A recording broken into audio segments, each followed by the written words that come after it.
God didn't bring you in this world to be average.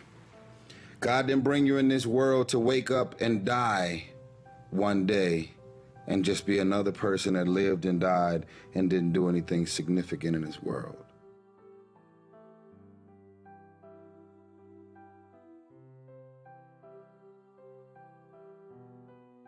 No matter who you are, no matter where you are in life, you can take the lid off of your job. And if you're wondering if you still have the lid on in your life, here are some clues that's gonna let you know that the lid is still on. If you're not excited about waking up in the morning, if you're sitting around bored out of your mind, if you got time to do everything anybody asks you to do, you probably got the lid on.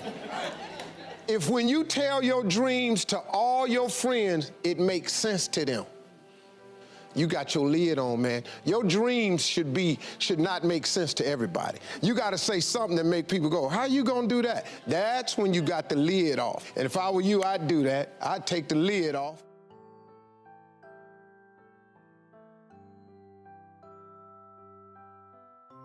Given all the opportunities that are there in the world, to try and figure out the thing that actually makes you want to get up in the morning, the thing that you actually love. I just know that if I weren't lucky enough to have been given the opportunity to write a movie or a show or direct anything or produce anything, I would still go home from whatever that day job is and I would try to do it because I love it, not because I really want to make a certain amount of money. It's great to be comfortable. It can be dangerous to be comfortable, but it's great to be comfortable. But I just feel like if you can figure out the thing that makes you tick, find that thing. And the other thing I would say, I guess, is a lot of young people, I find, are under such pressure. There's a kind of sense of it's all or nothing, which I think is really unfair, meaning, I don't know if it's the media and the way things are presented or if it's because there's so much success that is celebrated in society, but there is a sense I've heard enough that I feel like I haven't thought of this till now, that it is a kind of theme, that young people feel like if they don't know what they're born to do, that they're somehow broken. And I think that it needs to be looked at differently, which is that it means if you don't know that thing, it means that every door is the possibility. That's a beautiful thing. So I just feel like I would say don't stress yourself out. You know, the only reason I could deal with the pressure on Star Wars is because I loved making that movie. And if it didn't work, of course I would have been crushed, but I wasn't doing it because it was a job. And if you can find that thing and deal with the pressure of maybe not making the amount of money that you would like to yet, or not getting to the company you'd like to yet, or not having success with your startup yet, these are all things that I think you can swallow if the thing you're doing speaks to you.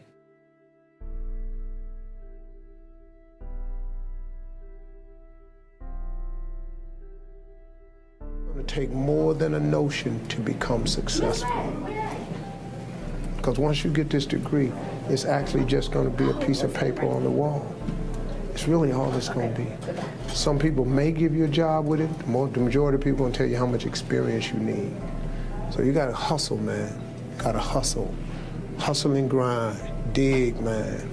You got to fight. You got to have a lot of dog in you, man, to be rich. And if you just want a job, get yourself a little job. Go ahead, set a nice little life. Get a little house somewhere. Get a little get yourself a little minivan and station wagon and go and ride your life out. Ain't nothing wrong with that.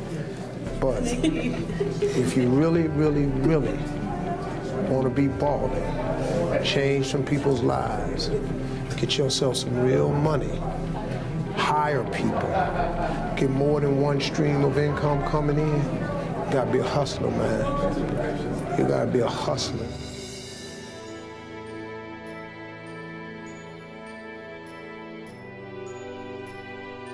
Look at other DJs, see why their sets are good, but try to have your own sound. Try to invent, dig into yourself and see who you are and kind of bring something new to the table, because if you're just copy another DJ, then you'll just be a copy.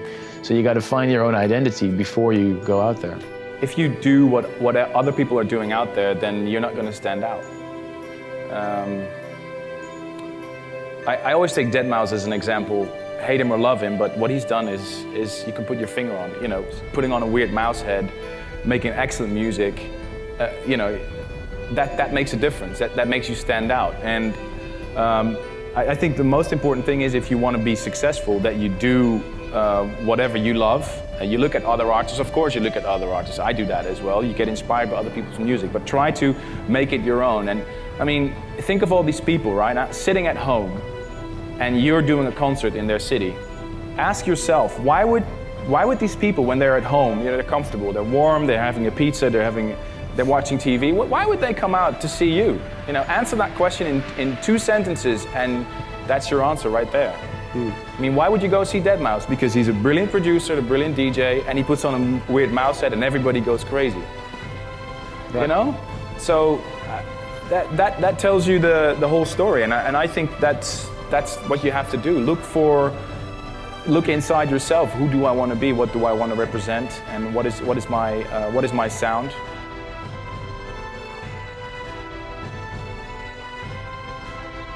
And just realize, man, everybody make mistakes. And if the mistakes you're going through are going to help you become the person you need to be later on.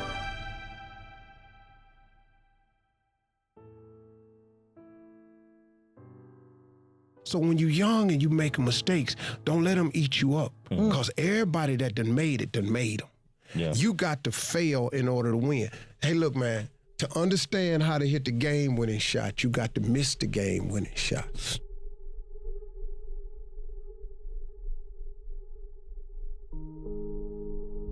Some of y'all have a habit of dreaming within your bank account. Some of your thoughts and visions are so big and so outlandish and so powerful and amazing, you'll end up talking yourself out of that dream from saying, I can't afford that.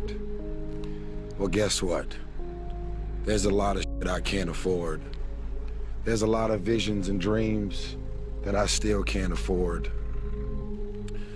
I've always had this idea that one day I'm gonna meet a multi-billionaire. And with this multi-billionaire, we're gonna become the best of friends. And he's gonna say to me, Tyrese, I got all the money in the world, but I don't have your visions or your ideas. And I'll say to him, I got you. I'm not gonna lie to you. I'm not gonna waste your time. I got big visions and ideas. I can't afford them all, but it's not gonna stop me from having these visions and ideas. I came here to remind you that when people laugh at your visions and ideas, it's only because they don't have their own visions and ideas around what they're supposed to do with their life or their careers. People that don't have any dreams for themselves, they tend to be dream killers. People that don't have their own visions, they become vision killers. They want nothing more than to talk you out of your own visions. They don't have dreams for themselves. They don't have any hopes. They're hopeless. They're uninspired, unmotivated. They have no dreams. They have nothing that they're ambitious about. But I want to remind you to continue to dream and dream big.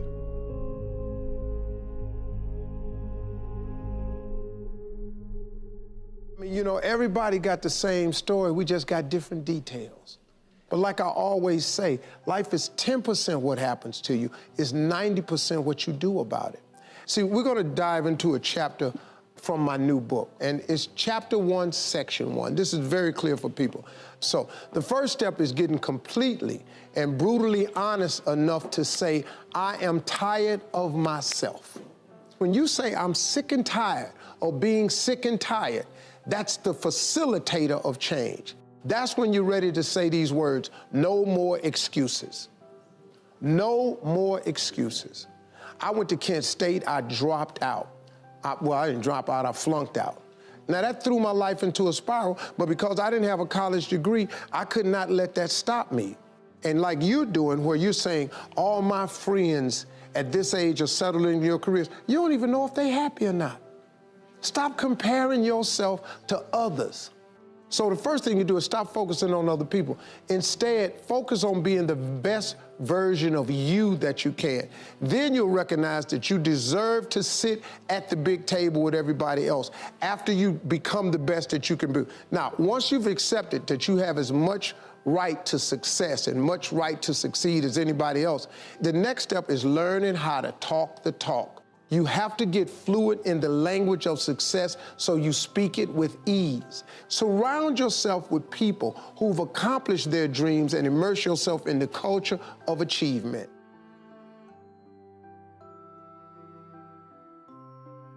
You can learn all the techniques in the world. If you don't believe in yourself, it won't happen for you. I learned all of it. So that's why I do a training called Focus on the Seller. You've got to focus on you. And as you convince you, as you sell yourself every day, you will begin to see a difference in the things that you're doing. Selling yourself on your ability to perform a job, to achieve a certain objective. Telling yourself every day, here I go again. And I got what it takes. This is my day, and nothing out here is going to stop me. A farmer understands better than any other worker in this country. A farmer has an understanding that most people never achieve in their life. I really respect the farmers and their commitment, but I respect also their understanding. My grandfather, my uncle, the thing was to wake up early in the morning.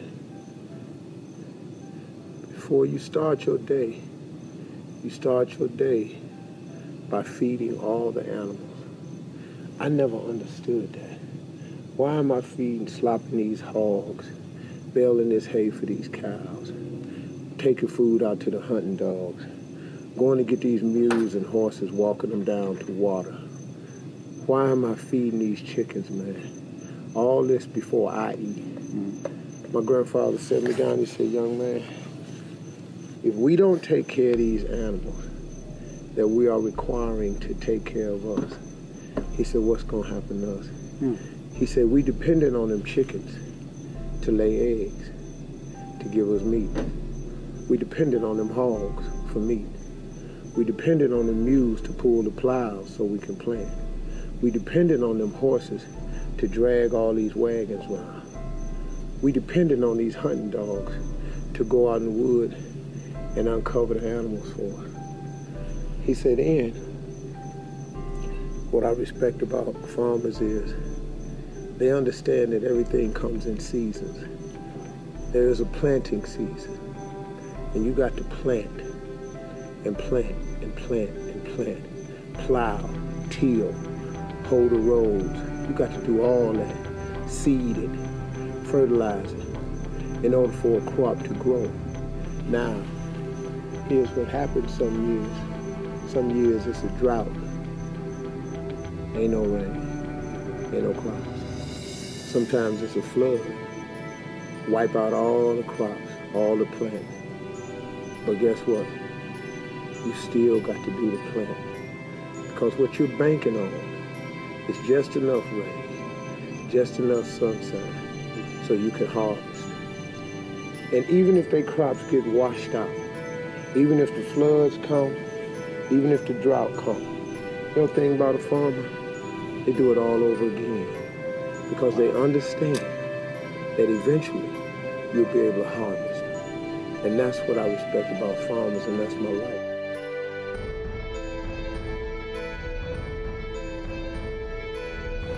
You're different than everybody else. Don't worry if they don't get it. Don't try and convince people to do this business. A person convinced against their will is of the same opinion still. You are not like everybody else. You can walk outside and find pigeons, but if you're looking for eagles, it's going to take you a minute. You are different. It's lonely at the top. How many of you know it's lonely at the top? Raise your hands. It's lonely at the top, but you eat better. That's what I'm talking about. You're different.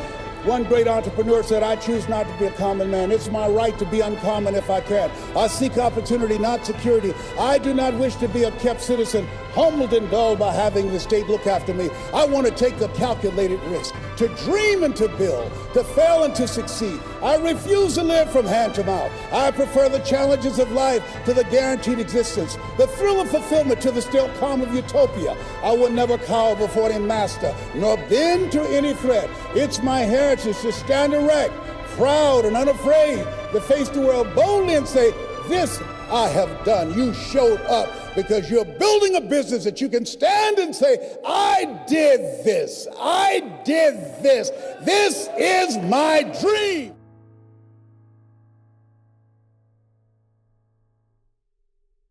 We each have a gift, but too many people miss out because they refuse to sign the lease on their gift.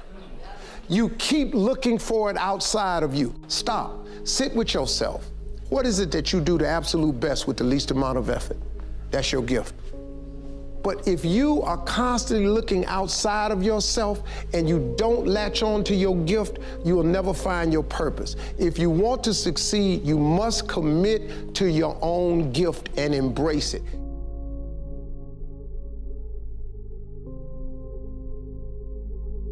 Take full responsibility for your life. Accept where you are and the responsibility that you're going to take yourself where you want to go. Someone said we have two primary choices in life. We can either accept conditions as they exist, or we can take the responsibility to change them. See, a lot of people want to exempt themselves from taking responsibility. All they want to do is talk about the problem. Every time you see them, they'll tell you their story over and over and over and over again. No, no. You want to take responsibility for your life. I got me here, I can get me out of this. And I'm getting out. I'm not going to be a volunteer victim. George Bernard Shaw said there are two kinds of people in life.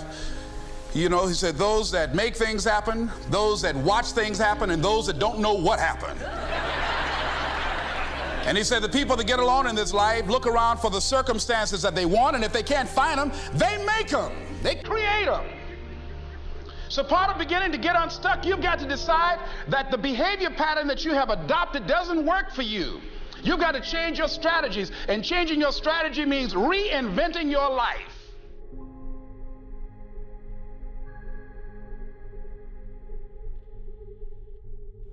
You know better, but you're not doing better. That's some scary shit. For you to decide, here's limitations with my career and my marriage and my personal life. Here's some dysfunction in my career, my personal life, and my surroundings and my friends. I know better, but I'm so used to doing wrong and being dysfunctional. I know better, but I don't want to do better. Or I know better, but I'm not willing to do better. You have decided to settle, and you're so comfortable in your skin. You are pissing everybody off at your job. If somebody gonna look at me, treat me, and be disrespectful, like, fuck you, well, guess what? Fuck you. Is that really gonna help your career to grow with that type of mentality? When's the last time you brought your boss a basket and just said, with the amount of people that are unemployed in this country, sometimes I can take having a job for granted, being able to pay my bills, feed my kids, pay my mortgage or my rent, my car note. It's only because you have a job that you're able to survive. Most of us want more than what we already have. But the fact that you do have, and you're being mean, you have an attitude, everything about what you've been doing is basically self-sabotage. You're trying to, it's like, okay, here's a blessing, here's an opportunity right here in front of me. I'm gonna use my charm to get in the door, and then I'm gonna become an asshole.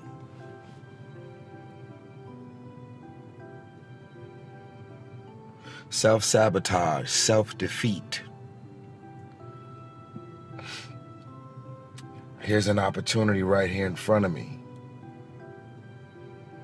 Things are going well. Things are beautiful. They like me, they like me. And then something in your mind and in your spirit says, let me try and figure out a way to f this up. Because for some reason in your mind, you associate dysfunction with success. You know to do better, but you don't want to do better.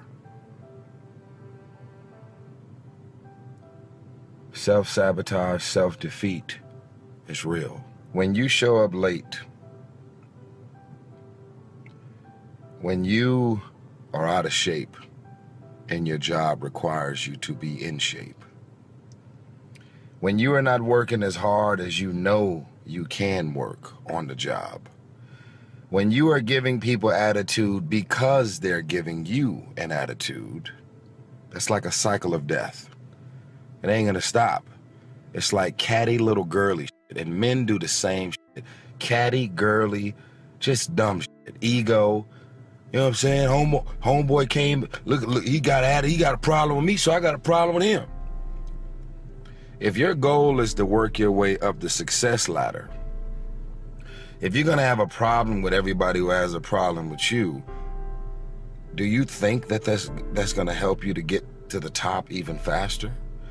You know how many times I gotta laugh at shit that ain't funny? You know how many times I gotta go to dinners and events and places and be around people that I don't fuck with at all? I don't like them. They've made it obvious that they don't like me. But guess what? If it's a game of survival, we gonna get from where we are to where we trying to be. Your pride and your ego is out of control. Your pride and your ego has been killing your career growth. Your pride and your ego and your attitude has compromised the altitude of your career. I'll say it again. Your attitude has compromised the altitude of your career. Your could be on another level. You know better, but you're deciding to not do better.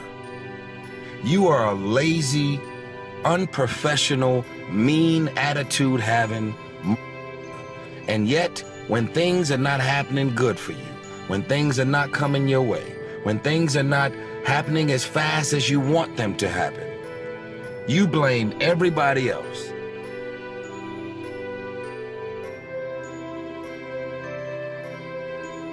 But if you have a f***ed up attitude, it is going to continue to compromise the altitude of your career. I refuse to be aware of something I could be and should be doing better and purposely decide to not do it. I refuse. That's just like inviting broke into your life. That's like inviting homeless in your life. That's inviting no gas money, can't pay your cell phone bill. That's inviting bullshit in your life. To know better and not do better is some of the dumbest shit you could ever decide to do for yourself.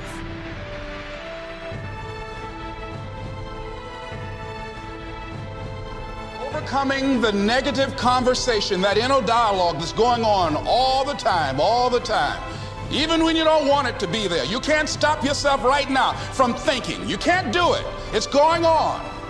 And so learning how to empower yourself, part of doing that is standing up to yourself. You've got to stand up inside yourself sometimes and say, shut up. You've got to do this. I was going to give a presentation, and this voice inside of me saying, you can't do this. You don't have everything it takes. Shut up. I am behind on my bills, and you're telling me what I can't do. I have got to do it. You'll get scared sometimes. Your mind will go blank on you. Some people you will allow to unnerve you. And you wonder, what's wrong with me? I'm not crazy. That's why you've got to learn to make a conscious, deliberate, determined effort to stand up inside yourself. Working on yourself, watching that inner dialogue, it will determine the quality of your life.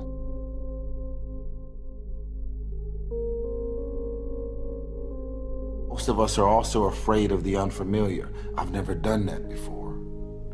I've never lived in that city before. I got all these gifts and all these talents. I'm so ambitious. I feel like there's no opportunities in this city, state, or country that I live in. So why the f do you still live there? If you want to get into model or anything in the fashion industry, the mecca of fashion and modeling is New York City. If you're trying to get into music as a producer or a songwriter, the mecca is Atlanta or LA, but mainly Atlanta. If you're trying to get into acting, writing scripts, and doing movies and acting or directing or filmmaking or producing movies in any capacity, that is Los Angeles. That's LA. Where do you live? You got all these gifts and all these talented, all these gifts and all these talents. Do you think that you just writing scripts, trying to study acting and doing all the things that you're doing, you think somebody gonna find your ass in the middle of nowhere? Nobody gonna find you. Out of sight, out of mind. No one is ever gonna see or have you in mind for any project or opportunity if you live in the middle of nowhere. Your own friends and family can't find your ass when they come visit, let alone somebody who has a movie or a project that's got your name all over it. And things are not gonna happen that fast. But understand, out of sight, out of mind. And once you get on people's radars, you have to understand that not everybody's gonna be checking for you. I often say, you never know what's on people's minds. Often say you never know what's on people's mind. When you try and walk up to them, oh my God, Tyrese, I'm a fan. Hey man, can you? Okay, I hear you. You don't know what's on my mind. You don't know what I'm going through. So don't feel like anybody's dissing you or rejecting you when you approach them to try and have a conversation about something that you're passionate about, something that you're excited about.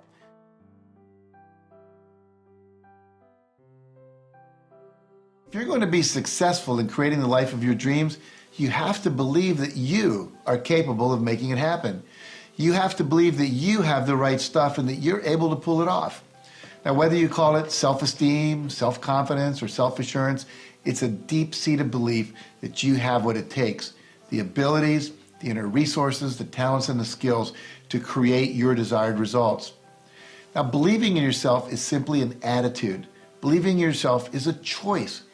You have to choose to believe that you can do anything you set your mind to, anything at all, because in fact you can.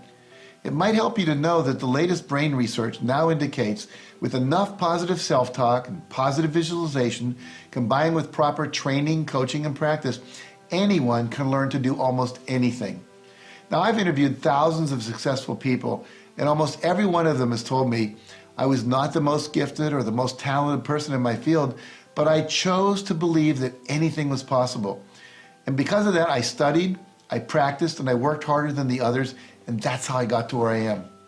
You know, if Ruben Gonzalez, a 20-year-old living in Texas, hot Texas, can take up the luge, which is a winter sport, and become an Olympic athlete, if Bill Gates, who is a college dropout, can become a multi-billionaire, and Stephen J. Cannell, who was a dyslexic student who failed 3 grades in school, can become a best-selling author and a television producer, then you too can accomplish anything if you'll simply believe it's possible.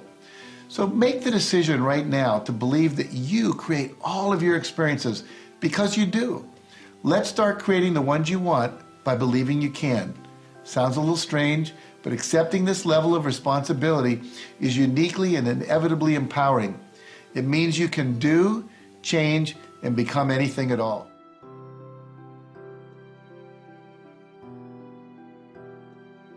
Take your place. Make your mark.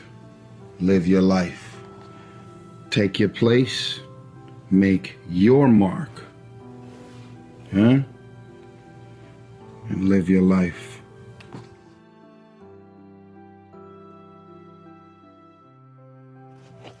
God didn't bring you in this world to be average. God didn't bring you in this world to wake up and die one day and just be another person that lived and died and didn't do anything significant in this world.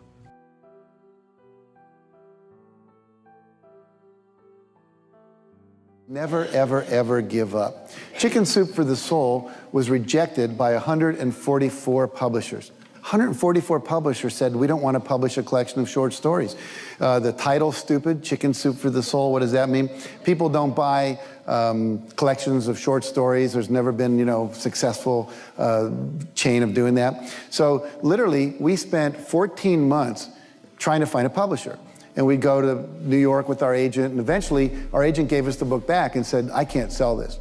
So we went to the National Booksellers Association convention down in Anaheim. We went from booth to booth to booth for 3 days.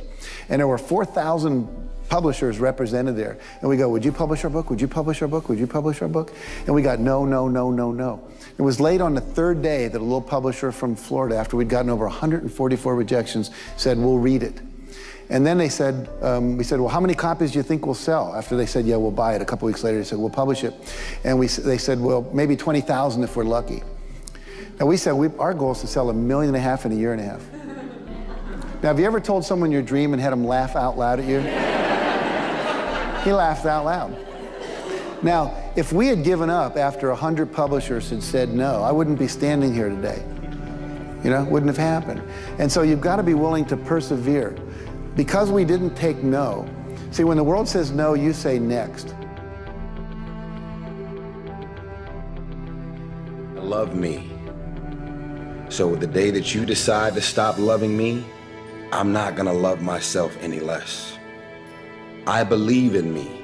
If you stop believing in me, I'm not gonna believe in myself any less. If you believe that I'm irrelevant, that no one is checking for me, and that I don't mean anything to the world, because you think or believe that about me, it doesn't mean that I'm gonna believe it about myself. See, the day that you start living your life according to everybody else's opinion is the beginning of the end. Most of y'all, and it's f***ed up, I see it every day, all day. Most of you guys don't actually know your self-worth. You don't know your self-value. So you're like a vulnerable little child and you're shaking. And it's like, everybody loves me this week, so I love me this week. Next week, it drops. So now you're running around insecure, feeling self-conscious, and not loving yourself, sad and depressed, based on the feedback, the responses, and the energy that the rest of the world is giving you. Only thing that I see that is distinctly different about me is I'm not afraid to die on a treadmill, right? I will run. You would not be outworked. I will not be outworked, right? Period. You might have more talent than me, you might be smarter than me, you might be sexier than me, you might be all of those things. You got it on me in 9 categories. But if we get on the treadmill together, right, there's 2 things. You're getting off first, or I'm gonna die. It's really that simple, right? So let's go back to the question about what if people block me out. There's gonna be 2 options. I'm gonna get back in, or I'm gonna be dead. Right? It's like, you're not going to outwork me. It's such a simple, basic concept. It's the guy who is willing to hustle the most is going to be the guy that just gets that loose ball. You know, he got two. Ooh, God, he hustled, he grabbed that one. That was going to be out of bounds, but he saved it back in. It's like the commodity that I see the majority of people who aren't getting the places they want or aren't achieving the things that they want in this business is strictly based on hustle. It's strictly based on being outworked. It's strictly based on missing crucial opportunities. I say all the time, if you stay ready, you ain't got to get ready.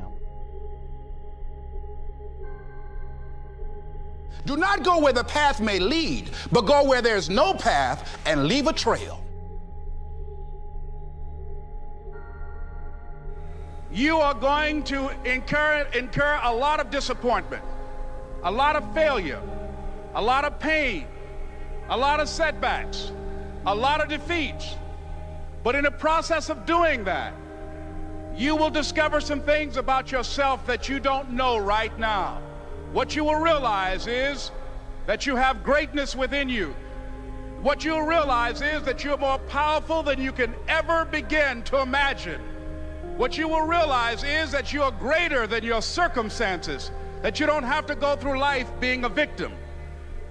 As Jack indicated, I was born in Miami, Florida, in an area called Liberty City, in an abandoned building on a hard linoleum floor with my twin brother. We were 6 weeks of age. We were adopted. When I was in 5th grade, I was identified as EMR, labeled educable, mentally retarded, put back from the 5th grade into the 4th grade, and stayed in that category until I got out of high school. I don't have any college training, but I met a high school teacher who one day changed my life. I was waiting on another student, and when he came in, he said to me, "Young man, go to the board and write what I'm about to tell you." And I said, I can't do that, sir. He said, "Why not?" I said, "I'm not one of your students." He said, "It doesn't matter, follow my directions now." I said, "I can't do that, sir." He said, "Why not?" I said, "Because I'm educable, mentally retarded." And he came from behind his desk and he looked at me. He said, "Don't ever say that again. Someone's opinion of you does not have to become your reality." In order to complain, I have to have a reference point of something better that I want that I'm not willing to risk creating. Now let me explain that again. I have to have a reference point in my mind of something I want that's better than what I have that I'm not willing to risk creating, so what I do is complain about it instead. See, if I was complaining about my wife, it would mean that I would have to believe that somewhere out there in the world there's a better woman than my wife. See, if every woman on the planet died, except my wife, do you think I'd go to work the next day and complain about her? No, she's the only one. And I'd be going, "Hey, and I got her. This is really cool, right?" Do you ever hear anyone complain about gravity? Very rarely. You know, gravity makes us all bend over. Do you ever see an old person walking down the street going, "Gravity?" They have a little walker. "I hate gravity. If it weren't for gravity, I wouldn't be all bent over like this. Gravity sucks." Now, have you ever heard an older person doing it? No, the reason they don't complain about gravity is because there's no alternative to it. You know, gravity just is. So if someone's complaining about something, it means they know there's something they can do about it, because we don't complain about the things we can't change. So as soon as you hear yourself complaining, I want you to stop and say, okay, what would I rather have? Remember, law of attraction always says focus on what you want, not what you don't want. Because when you're talking about what you don't want, when you're complaining and blaming, you're focusing on that which you don't want, and you're accelerating its expression out into the universe with those negative feelings. And yet we'll spend a majority of our time complaining about so many things. And usually we complain about them to people who can't do anything about it. You are here because you've got a clear vision of what you want and where you're going. Give yourselves a round of applause. Come on, bring your energy level up. Yes, yes. You want more. You want more.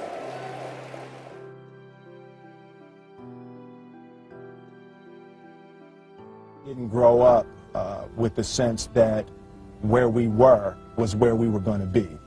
You know, we grew up with the sense that where we were almost didn't matter because we were becoming right. Something greater. You can do anything. You got to be willing to take the action. Take no less than 100% responsibility for your life. You know, one of the greatest myths that's pervasive in our culture today is that you're entitled to a great life and that somehow, somewhere, someone is responsible for filling our lives with continual happiness and exciting career options, a nurturing family, and blissful personal relationships simply because we exist. But the real truth is that there's only one person responsible for the quality of your life, and that person is you.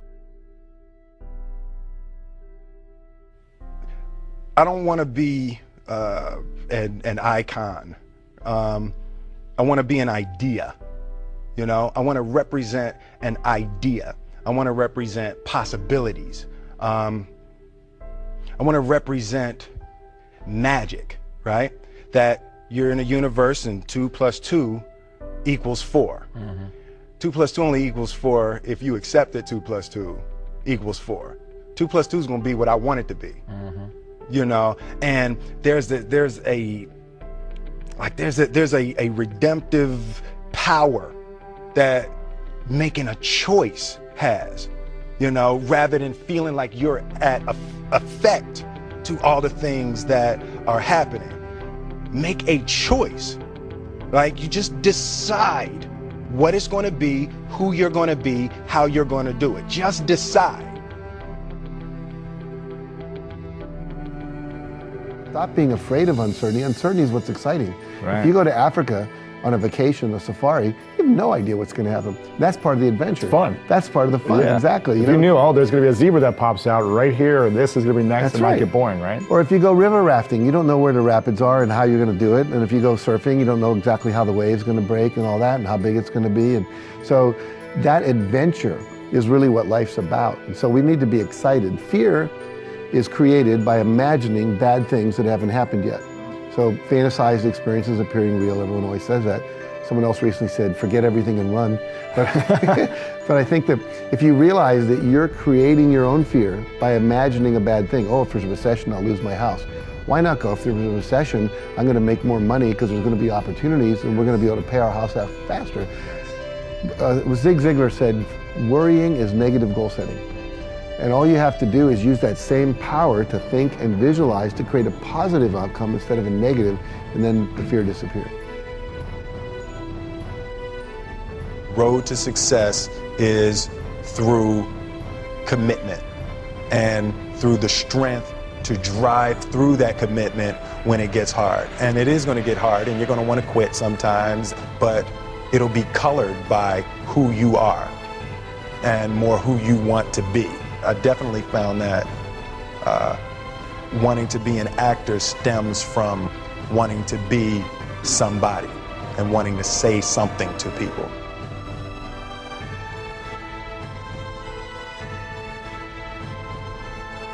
I have a habit of dreaming with my eyes open.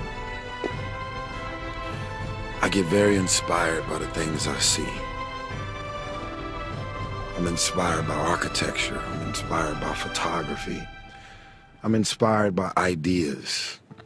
I'm inspired by the idea that someone can have a vision. And if that vision had stayed in their mind, they would have robbed the world of the opportunity to experience that vision.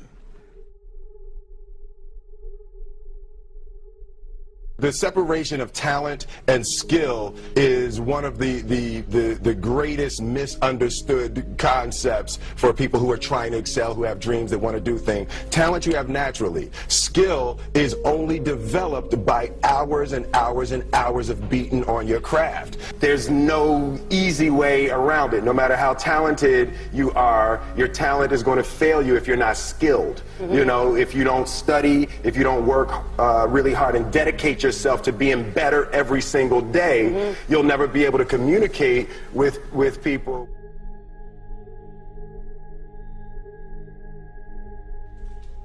The day that you Allow the opinions of everybody on the outside world to define your day-to-day, month-to-month, and year-to-year. It's the beginning of the end. Love yourself. Believe in yourself. Love yourself. Believe in yourself, independent of the validation of the world.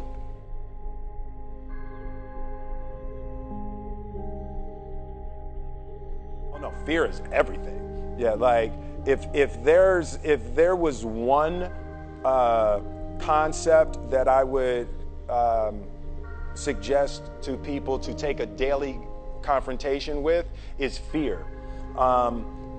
The problem with fear is that it lies, right? So fear tells you, hey, you know, if you say that to that girl, she's gonna know she has you, you know, and she'll never really be attracted to you if she knows how much you attracted to her.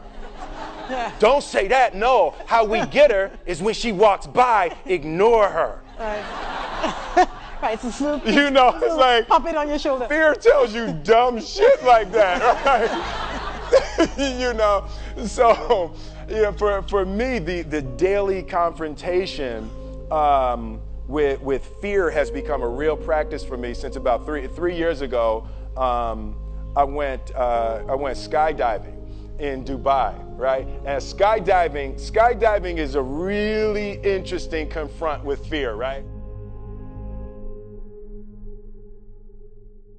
What happens is you go out the night before and you take a drink with your friends and somebody says, yeah, we should go skydiving tomorrow. And you go, yeah, we'll go skydiving tomorrow. Yeah, yeah. And you go, yeah. And everybody goes, yeah, right? And you go home by yourself, you're like,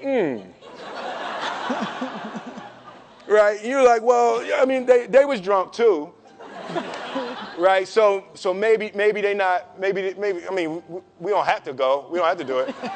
So then that night you're laying in your bed and you just keep, and you're terrified. You keep imagining over and over again jumping out of an airplane and you can't figure out why you would do that, right? And you're laying there and you have the worst night's sleep of your life, but you still have the hope that your friends were drunk, right? So you wake up the next day and you go, down and you say where you were going to meet and everybody's there. You're like, oh, shit. All right, cool. Right? So you get in the van and you don't know that your friends had the same night that you had because they're pretending like they didn't. They're like, yeah, man, my uncle's a Navy SEAL and, this is going to be great. I've been looking forward to this. And you're like, oh, my God.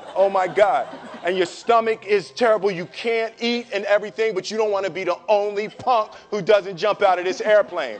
So you get there, and then you have this safety brief. And you're standing there, and the guys will tell you, well, if the chute doesn't open, what's going to happen is well, why the hell, what could happen? That the chute wouldn't open, right? So you do a thing, and what you do is your first jump, you're attached to a guy who is going, he's going to walk you out. So you go, and you get there, and there's an airplane, and nobody's stopping. Everybody's still going. So you get onto the airplane and you're sitting there and it's extra because you're sitting on some dude's lap, some stranger. You're sitting on his lap. And it's like, you're trying to make small talk. Yeah, man. So you be jumping with people all the time, huh? Right? So, and then you just want to make sure, you got kids, right? You got people you need to see, right? You just want to make sure he's serious, right? So you get in there. So everything's normal. So you fly and you go up to 14,000 feet. And you notice there's a light. It's red and it's yellow and green, right? So right now the light's red. So then you start thinking at some point the light's going to go green, but you don't know what's going to happen, right? And you wait and it goes yellow and the light goes green and somebody opens the door. And in that moment, you realize you've never been in a freaking airplane with the door open. Right? Terror. Oh, sorry, I'm spitting. I'm sorry. Oh, sorry. No, terror. Right? So you go and then, if you were smart, you sat in the back so you don't go first, right? And then people start going out of the airplane. And you go, and the guy walks you up to the end of the thing, and you're standing, and your toes are on the edge, and you're looking out down to death. And they say, on 3. And they say, 1, 2. And he pushes you on 2 because people grab on 3. Right? Right? And you go, and you fall out of the airplane, and in 1 second, you realize that it's the most blissful experience of your life. You're flying, right? It doesn't feel like falling, right? It's like you actually are kind of held a little bit by the wind, and then you start falling, and there's zero fear. You realize that the point of maximum danger is the point of minimum fear. It's bliss. It's bliss. And you're flying. Right? And you're doing that. And then 20 seconds, 25 seconds, 40 seconds, and you have enough time to just kind of be like, oh, shit, that's that building. That's not like that, man.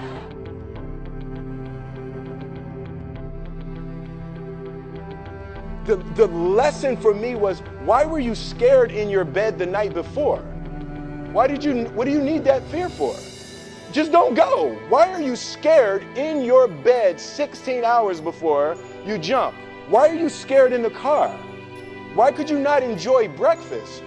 What did you need that? The fear is fear of what?